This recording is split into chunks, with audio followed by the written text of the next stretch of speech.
Hello students, today's question from the chapter Conservation of Momentum is: the figure shows a small body of mass m placed over a larger mass capital M, whose surface is horizontal near the smaller mass and gradually curves to become vertical.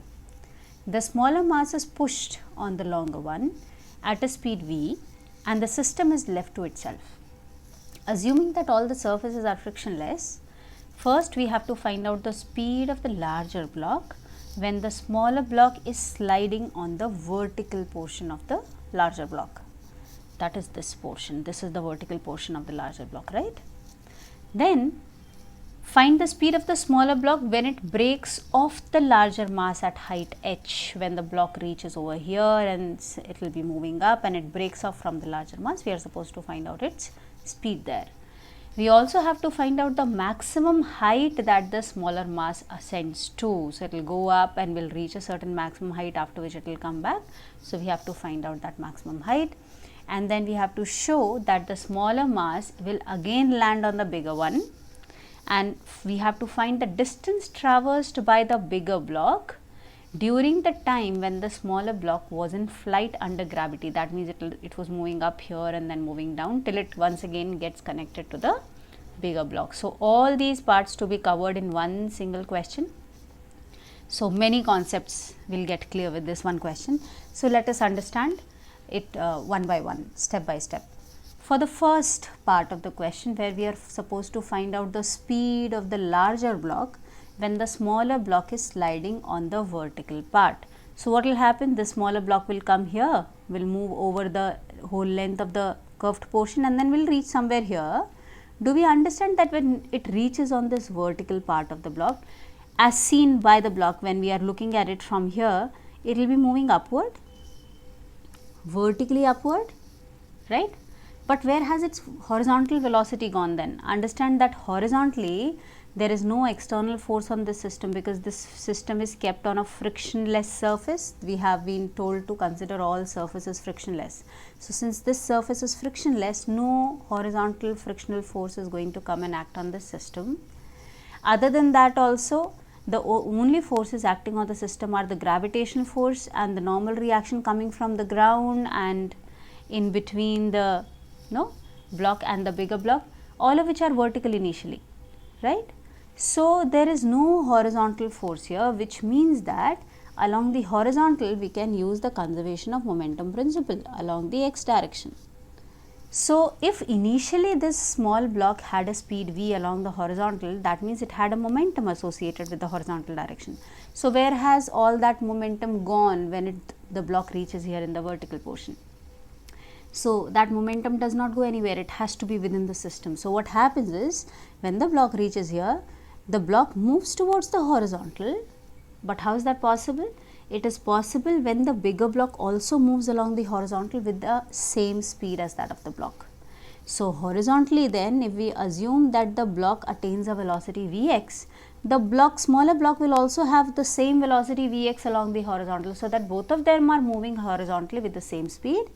Horizontally they have no relative motion then. That is the reason why the block will remain connected in contact with the block at its vertical portion also, isn't it so?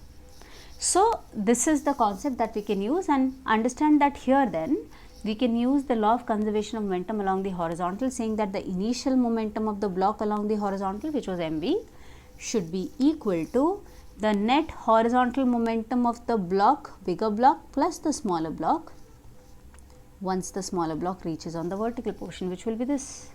So, this becomes our equation for the first part of the question. For part A, this is all that we need to do, find out Vx from here. Vx will come out to be mv by m plus m, and that is it. This is the velocity with which the bigger block as well as the smaller block, understand, both of them will move with this particular velocity along the horizontal. Okay. Now, one point to be understood here is, how does the system attain, like at least the bigger block, how does the bigger block attain a horizontal velocity here? What are the dynamics of that? Let us go into that as well. So, initially when the small block m is moving in the horizontal part of the bigger block over here, the only forces acting between the small block and the bigger block will be the normal reactions that the two exert on each other, right, which will be vertical along the vertical line, both the forces. But as the block reaches here along the curved path, understand that in that case the normal reaction also tilts. It acts perpendicular to the surface, right. So, for a curved surface it will act like this. On the block it will act in the upward direction, while the same force by the Newton's third law will act on the bigger block in this direction. And understand that this normal reaction has a horizontal component to it, right, Nx you can call it. And it is because of this horizontal component of the normal reaction force that acts on the bigger block starts accelerating towards left, and that is how it gains velocity in the process. Okay. So, this is the process of gaining velocity. We do not have to go into the details of it though, because we can directly use the law of conservation of momentum to get our answer here. Now, let us move on to the second part of the question. The second part is find the speed of the smaller block when it breaks off the larger mass at a height h. So, when the block reaches here at a height h is the height of the vertical portion of the bigger block, it is being given to us. So, do we understand that since there are no frictional forces, no dissipation of energy happening, we can easily use the law of conservation of energy? Can we say that all the kinetic energy of the block in the initial state has been converted into the kinetic energy of the smaller block plus the bigger block plus the gravitational potential energy that the smaller block has attained by the time it has reached the height h, right. So, let us write the equation for law of conservation of energy now to solve for part B. Conservation of energy implies the initial kinetic energy of the block half mv squared should be equal to the final kinetic energy of the block. Can we take it as half m into, understand that the block will have two components of velocities here. One is Vx, which is the horizontal component, and let us assume that it has Vy, which is the vertical component of the velocity that the block has at this particular time. What we are supposed to find out is the velocity of the block, which will actually be the vector sum of this Vx and Vy, right. So, it will be square root of Vx squared plus Vy squared, right. But for now, let us just assume it to be Vb squared, the speed of the block whole squared, because that can directly give us the speed of the block. So, this is the kinetic energy of the block plus half capital M into Vx squared, understand, will be the kinetic energy of the bigger block, because the bigger block has only x directional velocity, plus what is the gravitational potential energy that the block has attained while it has reached there, mgh, small m into gh. So, this equation then becomes our equation for conservation of energy of this two block system. Let us solve this now. After substituting the value of Vx over here, we have already calculated it, right.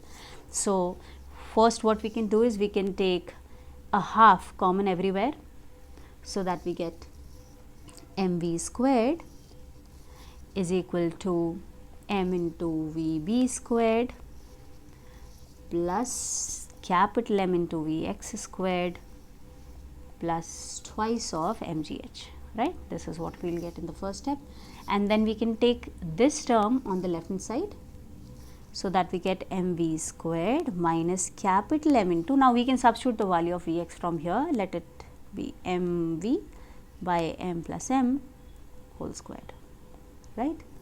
And then we can also take, this will be now mvb squared plus 2 mgh. So, this we can solve now, the term on the left hand side we can solve after taking LCM. So, when we take LCM, we will have m into capital M plus small m whole squared minus capital M into small m squared, and we can take the v squared out here, it is common in both the terms, divided by m plus m whole squared. This should be equal to m into Vb squared plus 2 mgh, right. Now, we can solve this expression, we will have to open it up and simplify it. So, when we do that, before doing that, see that we can take small m common from both these terms and it will cancel out throughout the equation. So, small m comes out, and inside now if we open up the bracket, we will have capital M squared plus 2 times capital M plus small m squared minus, after taking small m common from here, we are left with small m into capital M divided by m plus m whole squared is equal to small m Vb squared plus 2 mgh, and see that small m goes away everywhere throughout the equation. and this gives us the final expression. All we need to do now is take this term on the left hand side to get the value of Vb. So, we will get Vb squared first will be capital M squared. See that this minus mm will cancel out with 2 times this, and we will have capital M squared plus capital M plus small m squared whole divided by m plus m whole squared. This whole thing into V squared. Okay, there is a V squared over here also. V squared minus 2gh is what we are left with, and then since we are taking a square root all through, this will be 1 by power 1 by 2 of this whole term. This is the speed of the block as it reaches the topmost point, the top of the bigger block, and it's just breaks off from the bigger block. Okay, understand that this Vb has got two components to it. It has got both Vx as well as Vy. In fact, if we want to find out Vx, we already know. If we want to find out Vy, the vertical component of the velocity of the block, see that we can use this expression very easily. So, that Vy squared will be equal to Vb squared minus Vx squared. We shall be using this further, as you will see how we use it there. Okay, so this is the answer to the second part of the question, the speed of the block. Now, the third part. Find the maximum height that the smaller block ascends. The maximum height to which the smaller block ascends. For this, let us understand this picture once again and see how things are happening. So, as this block reaches this maximum height of the bigger block, understand that it would have a velocity of Vy along with it, whereas it will have Vx also, which the block will also have, by the way, right? And now at this point in time, as the block breaks off the bigger block, it will go up, reach a certain maximum height where its vertical velocity Vy dash will become 0, and then it comes back down, right? Now understand that as we have to find out this maximum height, we can use if we want, we can use the law of conservation of energy once again between this point, let's say, and this point, and find out this extra height, let's say h dash, that the block travels over and above the top of the bigger block, right? So, we can use the law of conservation of energy here once again, which will now say that the kinetic energy of the small block half mvb squared plus the potential energy that it has mgh, it is already at a height h, right?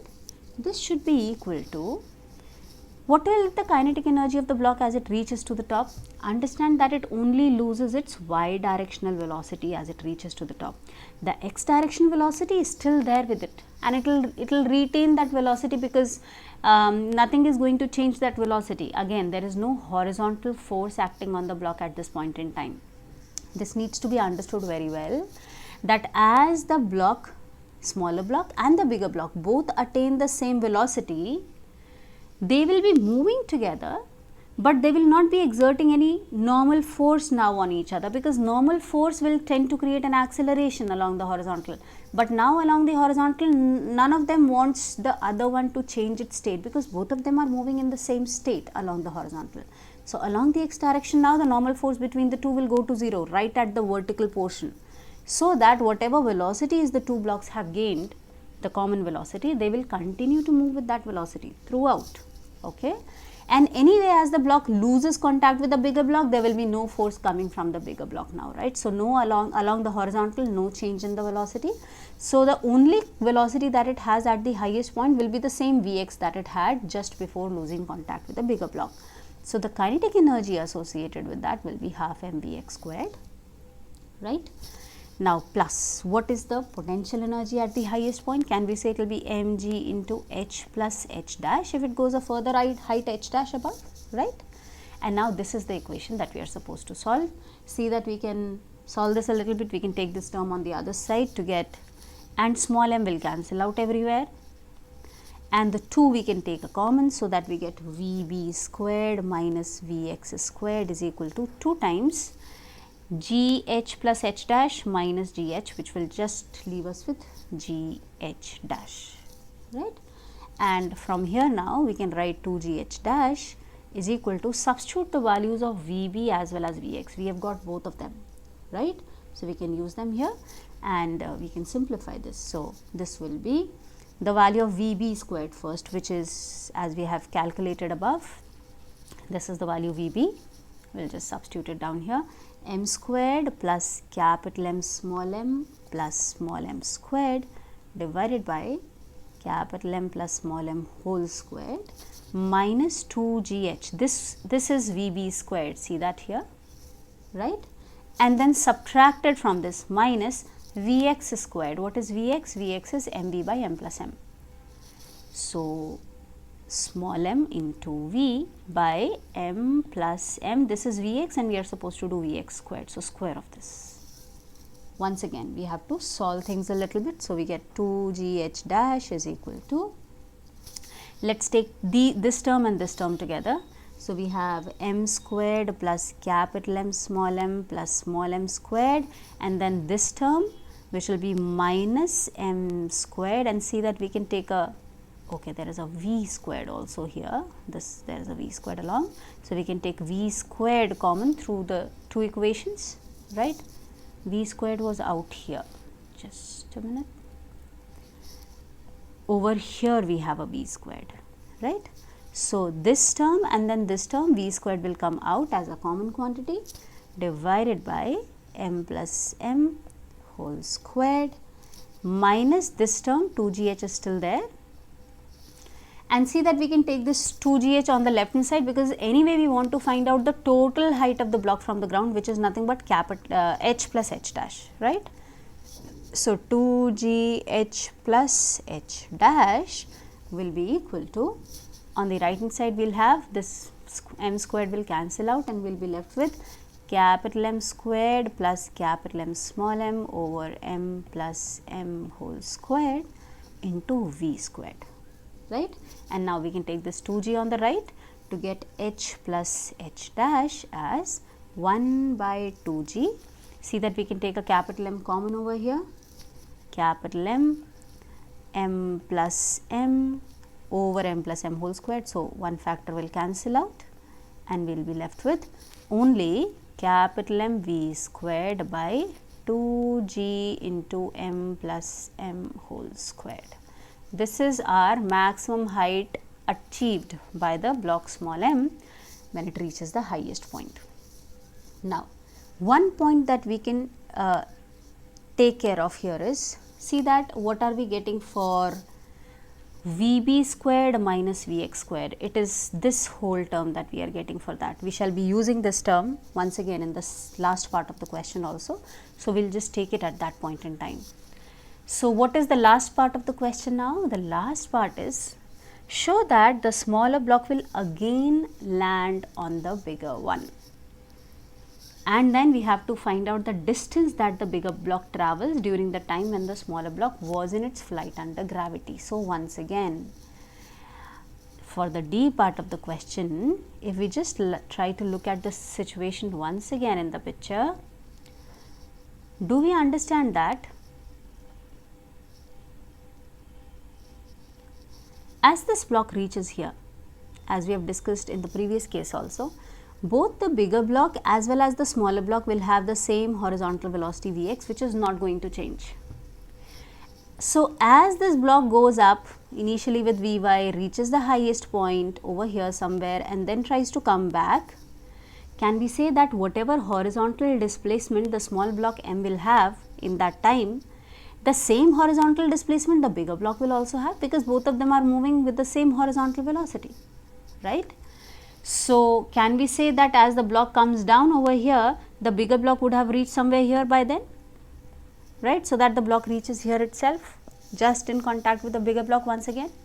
There is another way of understanding the same situation, which can be done if we consider the motion of the block small m in the frame of the bigger block.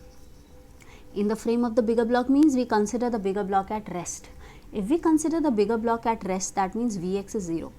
Can we say if the bigger block is at rest, the small block m will also have its horizontal velocity 0? What would that mean? That would mean that the small block m is only moving along the y direction with respect to the bigger block. So in the frame of bigger block, then the small block will simply go up and then will come down and will touch the bigger block at the same point where it left off, right. So, both the methods can make us understand that the block will come back and hits the bigger block as it reaches down, right.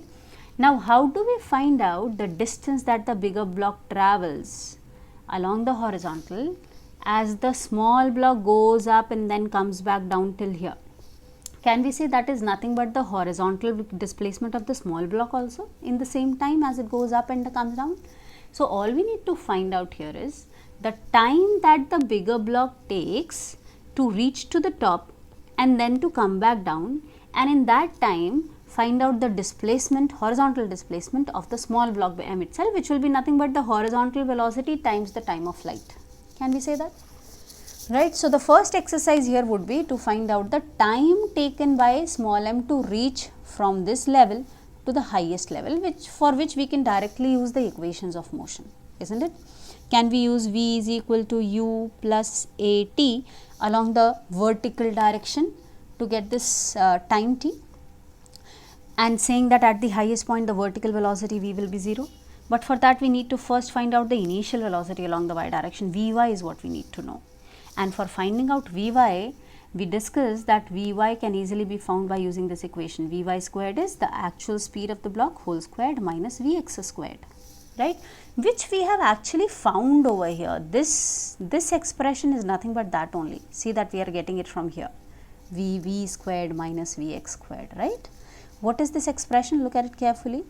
This expression is capital M squared plus capital M small m by capital M plus small m whole squared into V squared minus 2gh. This is that expression, which in fact can be solved further because we can take a capital M common over here, and one m plus m will cancel out with the m plus m in the numerator, and this will be giving us m into V squared by capital M plus small m whole squared, not whole squared now, one factor is gone. So, just m plus m minus 2gh. Understand that this is nothing but Vy squared. So, this is what I am going to write here once again. So, it is mv squared by m plus m minus 2gh. This is the initial vertical velocity of the block right at this moment when it just breaks off from the bigger block.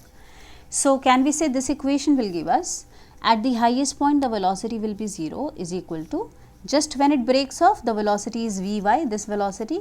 So, mv squared by m plus m minus 2gh plus, what is a here? A is nothing but minus g in the downward direction and then t, right. So, we can use this equation to find out t, which will then come out to be 1 by g into mv squared by m plus m minus 2gh, right. And this is only the time that the block takes to reach from the break off point to the highest point. We are looking for twice this time, it has to come back also, right. So, our capital T, time of flight, is actually twice of this t, which will be 2 by g mv squared by m plus m minus 2gh, right. Now, in this time, can we say that the distance travelled by both the blocks along the horizontal S, if we call it Sx, can we say that will be Vx into this capital T? So, just substitute the value now. Vx we know is mv over m plus m, we have already found this, into 2 by g capital mv squared by capital M plus small m minus 2gh, right. And okay, this is raised to the power 1 by 2 over here. Okay, there is one mistake over here. This is actually Vy squared. So, when we are putting Vy over here, this has to be a power of 1 by 2 throughout. A power of 1 by 2, a power of 1 by 2 over here also, and as well as here also, right. So, power of 1 by 2 will be there inside, and now we need to solve this, right. How do we solve it? We can take an LCM. So, do we see that if we take an LCM over here, this will be nothing but mv over capital M plus small m into 2 by g capital M v squared minus 2gh into capital M plus small m, right. divided by capital M plus small m whole raised to the power 1 by 2. And now we just combine things together, everything is in multiplication. In the denominator, see that we have a 1 m plus m and m plus m raised to the power 1 by 2. So, a total of m plus m raised to the power 3 by 2 is what we will get in the denominator. A g is also there in the denominator, and in the numerator we will have this 2 mv, and then inside the bracket capital M v squared minus 2gh into m plus m whole raised to the power 1 by 2. This is the final answer for the part D, that is placement along the x direction.